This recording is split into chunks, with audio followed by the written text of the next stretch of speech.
This is Talk of the Town, a weekly program featuring community events happening in and around Northeast Michigan, with your host, Nancy Smitham, and get the latest from Alpena Community College with Dr. Don McMaster. And now, today's Talk of the Town. Good morning and welcome to Talk of the Town. I'm Nancy Smitham. My first guest today is Christine Witulski from Besser Museum. Hi, Chris. Good morning, Nancy. And you're busy. You're in the throes of Season of Light. How are things going? Wonderful. We had a great kickoff for Season of Light, and the exhibit will be open through December 31st. So we invite everyone to come and check out this most beautiful exhibit. You know, every year we do something different, and every year it's like, oh, this is my favorite. Well, this year it's my favorite. Wow. It's just gorgeous. Delyn Medina is one of our volunteers. She and her mother, Marilyn Thome, come in and help us with the theme and then help build some of the props. And it's just gorgeous. If people remember the old windows at Alpena Furniture when Dorothy LaFleche had that, Delyn used to help with those back in the day. Oh, wow. Yep. So she's been a set designer. She said she started in theater, I think, when she was 15. And then she was also a florist at one time. So she just has brought all of her talent to the museum, and it's gorgeous. The other thing, one of my favorites, you know, of course, everything is my favorite, is the community trees. They have just did an outstanding job decorating their community trees. So we have students from the Friends of Thunder Bay Marine Sanctuary and NOAA. They've got a tree. The Thunder Bay Arts Council has a tree. We have the Basket Guild has a tree. DDA Alpena Visitor Bureau, Mary Beth Stutzman and her crew did an amazing job trying to go around the gallery to name all the trees. There's so many of them. So you really want to come in and check out the work that the community, different nonprofit groups did for decorating their tree. And the planetarium show, how's that going? Secret Santas, or Santa's Secret Star, is our new Christmas planetarium show. And that is going to be on the weekends because we host so many school groups for our Season of Light. We have close to 500 kids coming in. So we're not offering public shows on the Wednesday, Thursday, Friday, like we normally do, because we have school groups booked all those times. It's a wonderful thing. Yeah. So the weekends, we'll have our public show, and I think he's going to extend maybe Santa's Secret Star into January, even after the holidays, because it's just such a great little show, and because we have such a time blocked off, he'll extend that. So call ahead to make sure that the planetarium is available for your public viewing.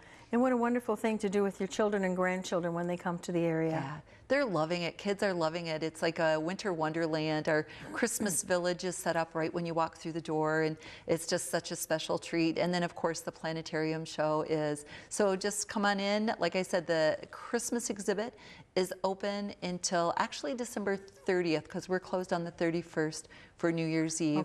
We'll also be closed on the 24th, the 25th, and the 26th of December. So you want to make sure that you have that marked on your calendar too. Yes. And then after December, we take all of those beautiful decorations down and we get ready for the new year, which we have two exhibits coming up. The one is Winter Blues, the non-juried. Oh, yes. It was so popular last year that we're doing it again, and we have our Winter Blues registration form online. You can go on the Besser Museum website and download this, and all the directions are there. It is a non-juried, so anyone can enter and have their work displayed. It's $20 per entry, and there is no age limit on this non-juried. The juried art, which is still on display, is 18 and older. This one is for all Michigan artists, any age. So. And you know, last year, the different mediums and the things people did, I was just amazed. I thought, wow, I never would have thought of that. There was some really wonderful things. Are you going to do a personal one this time? I am going to. You know, last year I loved the piece that I did, so I'm already thinking we've been busy, but I'm like, okay, what can I do? And I've seen other people's works posted in some photography on Facebook, of course, that is inspiring me. So we'll see what we do. Wonderful. You should enter too. Oh, yes, I could. Yes, you can. So what else is happening? And also in January, we are going to do a special exhibit with Irv Lewandowski and Mark Bynes. They're both local artists, but Irv, of course, is internationally recognized and nationally recognized. And Mark Bynes, he works with the NEMAG, Northeast Michigan Artists Guild, and does a lot of teaching for them. And he has got his own portfolio that is really worthy of being called more than just a local artist. And so those two are going to be doing an exhibit together. Ooh. And so I'm working on the marketing pieces currently, so you can see more on our website soon and on Facebook, but that will open January 27th. Okay, sounds wonderful. Yeah. And what about people coming in for parties? Is still time or? Well, you can call and see, yes, because I know that we do host private parties, right, and the museum's all decorated. There is a fee. You can call in 356-2202 and get more information. We have some local businesses having private parties. We've had some non-service groups have their private parties there. And so if it's something that you're looking for a different location, something easy, we have local caterers come in and bring in, you know, the food and stuff. So that's something that we can walk through with you. If you're interested in having a private party, give us a call. Okay, and what are your hours? We are open 7 days a week. Okay. So we're Monday through Saturday, 10 to 5, Sunday, 12 to 4. And then you're also on Facebook and your website. Facebook and website, you can find information, just give us a call. We're happy to talk to you. Anything that has to do with museum or making your experience and your visit better at the Besser Museum. And if people are looking for something new to do in the new year, become a friend of the museum, or you know, become a volunteer. There's so many different ways you can help out and be a part of all the wonderful things that go on there. Exactly, thank you. Yes. Thank you, and from everyone here, Merry Christmas to all of you. Thank you, and I just want to say thank you to the Community Foundation for Northeast Michigan for hosting a wonderful Giving Tuesday. How did you guys do? We did fabulous. My new collections manager is so excited because, of course, she's new, she needs supplies. Our whole campaign focused on buying archival supplies to keep our artifacts safe. And so she was just blown over by the generosity towards the Besser Museum during Giving Tuesday. So a big thank you for all of our donors. I say the same. Thank you very much, everyone. Yes. Thank you. I'll be right back with Jessica Luther from Alpena County Library following these messages. Hi, welcome back. My last guest today is Jessica Luther from Alpena County Library. Hi, Jessica. Hi, Nancy. I heard the museum, how busy they are, but they can't hold a candle for how busy you guys are too. Well, I think it's just a different kind of busy, you know. And, you know, just to echo what Chris said about Giving Tuesday, I mean, we were just overwhelmed by the generosity of our supporters at the library.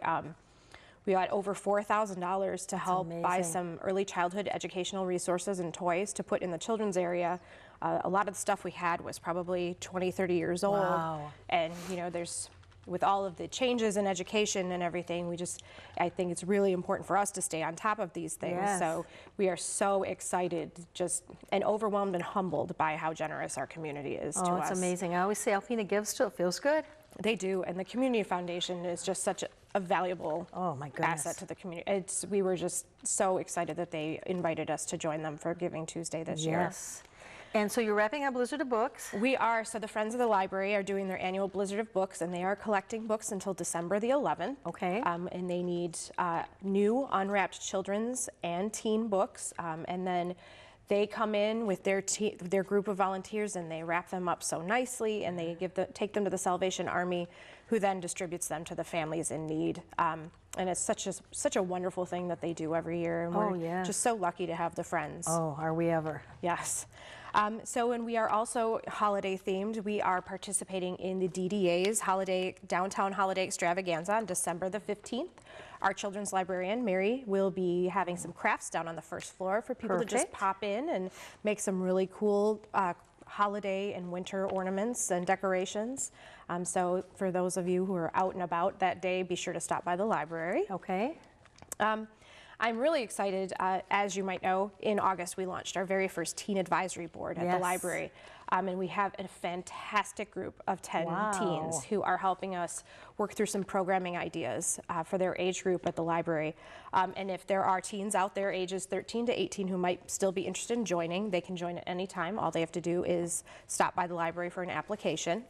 But they have really put together some cool new programs, the first of which is Homework Friends. So on Mondays and Thursdays, students can come to the teen zone in the library from 3 to 5 p.m. and it is a quiet area, which is very hard to find these days in the library. They can come in and they can do their homework, they can study. We are looking to recruit some volunteers to come and just kind of hang out if people need help with their homework. We have the National Junior Honor Society. We have a few volunteers coming in and they're going to be doing some peer tutoring. So they are hoping to offset the homework club that they have at the middle school and the high school. So on the days that they don't have it, we'll be having it at the library. So that's Mondays and Thursdays from 3 to 5. And then the week of Christmas on the 28th, they are starting a board game club. So on Friday, December the 28th from 2 to 4 p.m., anyone 12 to 18 can come by. We will have some board games. The Friends of the Library generously donated some funds for us to update our board game collection. And we have some collaborative games, some competitive games. So it's a drop-in thing, and they can learn some new stuff. We'll be doing Settlers of Catan, which I know is super popular, Risk, some strategic games, chess. We're really excited. And then once that gets going, we will be having that the first Thursday of every month from 4 to 6 p.m. And then the third Saturday from 2 until 4 p.m. And they will be managing it all. I'm just kind of there to make sure things stay at a good level, and they're really taking all of the stuff and running with it. It's amazing. That's a tough age to get youth to participate in anything, so congratulations. No, they're really excited. I mean, they give me a list a mile long of things they want to do and how they want to engage more with the community. So we're really, really lucky to have them there. So we still have our coding club going, which is a drop-in club every Thursday from 4 until 5 p.m. And that was made possible through a grant from Prenda and the Institute for Museum and Library Services. So Nancy is there with her computers and laptops, and it's for ages 11 to 18. They can come in. They don't have to come every week. They can just come in when it works for them, and they can build apps, games, and websites. And it's a really cool program that's going to be running all year. Wow. So for the new year, we're kind of wrapping up our stuff, and then going into the new year, we've got Storytime registrations are open for January and February, so they can just call the library and sign up. That we have a 2 to 3-year-old session and a 4 to 5-year-old session. We have a sewing club that's going to be starting up on January the 9th, and it'll be held on the 2nd and 4th Wednesday of each month from 4 until 5:30. Barb Breggy is coming in, and she will be there to help people. If they're a beginning sewer, or even an advanced sewer. If people want to come in, bring their sewing machine or whatever project they're working on, they can just come, they can chat, they can do whatever it is they want to work on, and she'll be there to help assist. It's open to all ages. We do ask that anyone under the age of 11 have a parent with them. Okay. So we're pretty excited about that. We have a lot of staff members who are super excited. Ooh. We also will have some programming for the adults coming in the new year. We're going to be doing an international film series. Some live music performances, and we'll also be doing a live webcast of a Detroit Symphony Orchestra performance. So I'm super excited about that. We're going to have some more Third Coast conversations coming up. Our winter computer classes are now open for registration. Oh, okay. They'll be focusing on social media, computer basics, and also we've got the Google Suites, which is a new thing I know a lot of businesses are using. And then also we'll be doing some stuff on library services, which those classes on library services are free. So that'll be accessing the Great Lakes Digital Library, and then also the RBD Digital Library. So that is to access online magazines, ebooks, audiobooks, all from the comfort of your own home. Wonderful. Yeah, so it's going to be a very busy year, as usual. But we're very, very excited about all the new stuff that we've got going on, and then also our good standbys that everybody relies on. I've been coming in and getting books on tape, and I travel a lot. I'm telling you, it makes the trip seem to fly by, and I just love listening to the books. In fact, in the evenings, I find myself wanting to go sit in my car and listen to a book because it's so good, and I hate to leave it when I shut my car off in the evenings. No, I completely understand. No, and this time of year, a lot of people, that's what they're doing because they're traveling over the holidays. Right. So they come in and they get their audiobooks. And also just a reminder that if we don't have it there at the library, we can usually get it from another library, and it doesn't take very long to come. Well, I just need to get some good authors and fix some books that I want to take the time to do that. Yes. Well, and once again, to you and the staff, tell everyone thank you so much for everything they do for our community, and Merry Christmas to everyone, and we'll look forward to seeing you in the new year. Well, thank you. Merry Christmas to you, Nancy. Thank you. Please stay tuned for Dr. Don McMaster following these messages. Greetings, everyone. Welcome to Talk of the Town. I'm Dr. Don McMaster. I'm president of Alpena Community College, and I'm very pleased to have as our guest this morning Bobby Allen, head coach of the women's basketball team at ACC and a legendary ball player at ACC. Welcome, Bobby. Thanks for having me. Yeah. So, how's the team looking to you this year, Coach? Well, we're getting there. You know, we're making strides to compete in the conference. You know, got eight freshmen and one sophomore. You know, it's kind of hard to have the 8 freshmen lead us in this conference, but you know, we make the best with what we have, and I think the young ladies that I do have, they can compete with the conference, and I think we're going to be pretty good. I think you are. What people don't realize if they don't come out is what a tough conference it is. Yeah. Yes, it is. And yeah, I mean, this weekend we're playing Muskegon, who just got some votes to be in the top 25. It doesn't get any easier, and that's what I like about it. We're getting ready for, our conference. You know, we started off with conditioning, then you get your preseason, then you get your practice, then you get your games, and now it's going to be our conference time in a minute. All these games that we're doing now is building for the conference, and I think right now, you know, it's going good. It's a little bumpy right now, but I think it's going good. I had the pleasure of watching you folks down at Aquinas College when you were playing Grand Rapids Community College. A very good team. Yes, yes. And your women played an inspiring game. Yes, they did. And that's the thing that we have to build on.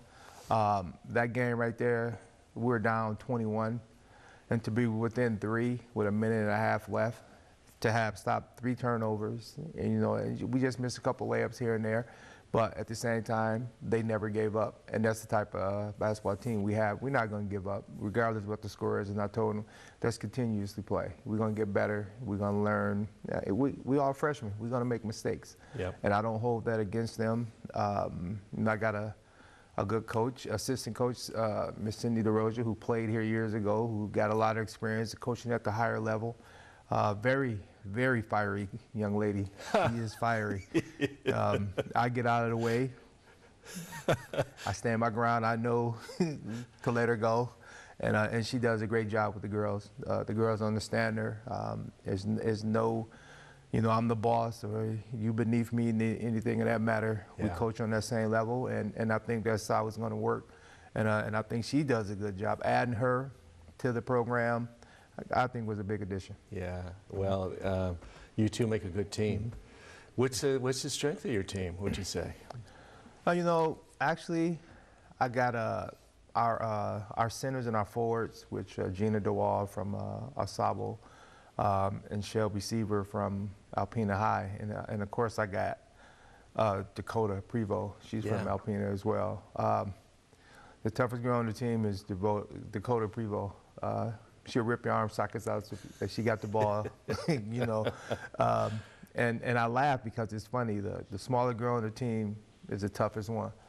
And she will rip your arm out. She don't care who you is. And I said, if we can do that, we can be better. And then, you know, I got Taylor Livingston from Alcona, who, you know, at that Grand Rapids game really showed people that she can play. She did. And she did a good job. And I got Emma Joy from Alpena High, who's a good player. She's going to be fantastic once she gets the confidence and everything that she needs. Very smooth at the point. Yeah, and don't unravel her. She's just a good, solid point guard. And I got Brooke from Alanson, who's a good shooter, who's, like I was saying, is a freshman. Alanson never played the competition that she's playing now, and her eyes is getting open. Because she's playing against some talented people. And I got a young lady from St. Ignace, Abby Larson, who is, you know, she's getting there. She's learning that, you know, playing down low is not where she's going to be playing at. She's going to have to play on the wing because, you know, being 5'5", 5'6", can't match up with the 6-footers. No. And I got Kira, who is, she's been out of basketball for a while, for a few years, and she was in Florida.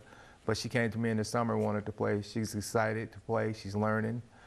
Just can't get down on herself because she thinks she should know these things, but she don't. But we're getting there. did I miss anybody? I don't want to get in trouble. If I miss anybody, I mean, we're good. Oh, one person, Jasmine Schultz. That's my only sophomore. She wasn't there the last game, and it showed because she had to do her clinicals. Education first. She's in the nursing program. Yes, yes. And education first. She had to stay back this game. Very and good. it showed that we missed her. You know, we missed that sophomore leadership. Yes. And being with a lot of freshmen, hostile environment without your sophomore. Kind of like Curtis, but they learned, you know, and they take the yelling from us, and we move forward. So I think we're gonna be well. Yeah. We're gonna be good. How long have you been coaching, Bobby, the women? You know, I was trying to figure it out when I came in here. I knew you was gonna ask me that. I think it's 14 years, 14 and 26 with the guys, or it's 15 and 27 or 28 with the guys. Yeah, I've been around a long time. You've been a stalwart. Yeah. I'm curious. I was on the ride over. I thought I gotta ask Bobby this because I'm curious. What is the thing that you enjoy most about coaching? I mean, just being around the kids. You know, you make memories with the bus trips, the early morning practices. I told them if I was a comedian, they'd give me all the material I need, you know, at practice and on the bus. I just like helping kids out. That's my #1 thing. If I can get them through a year or 2 years of playing here just to make some memories, because not everybody that come to school here, you know, go off to play basketball. Sure, most don't. Most don't. And I look at it like, take Jasmine Schultz, for instance, who's in the nursing. I think that's big for her to complete that while she's here. She stuck around for 2 years while everybody else went somewhere else and just went to school. Sometimes basketball is not for you, but I take my hat off to Jasmine because she was 13, like all conference last year. Yep. To make that's pretty good in this league. And then she came back to finish where she started. She's gonna go from here. She's gonna go off to school and you know, and do well. And that's the one thing I look at. It's not every day that you're gonna have a team of 30 people, and all 30 are gonna stay in contact with you. Only a few are gonna stay in contact with you, and I have a few that have left that still send me Facebook messages. I miss you, Coach B. But somebody else have to get on Facebook and tell me that because I don't know nothing about Facebook. I hear you there. I'm not too keen with the Facebook. I don't know nothing about Facebook, but I mean, just making memories. Yeah. Derek Brooks, when I first started coaching, he contacted me once a month for 20-some years just to see how I'm doing. He's a police officer in Chicago. So, I mean, that's what I like about it, you know. That's the people let me know how they're doing, invite me to the weddings and whatnot. So, Bobby, you've left your imprint on ACC in a very, very positive way. I appreciate it, and thank you very much. Thank you, folks, for watching Talk of the Town. We'll see you again next week. This has been Talk of the Town with your host, Nancy Smitham and Dr. Don McMaster. For a list of community events taking place in Northeast Michigan, please visit our website at WBKB11.com and click on our community link. This has been a Thunder Bay Broadcasting Corporation production.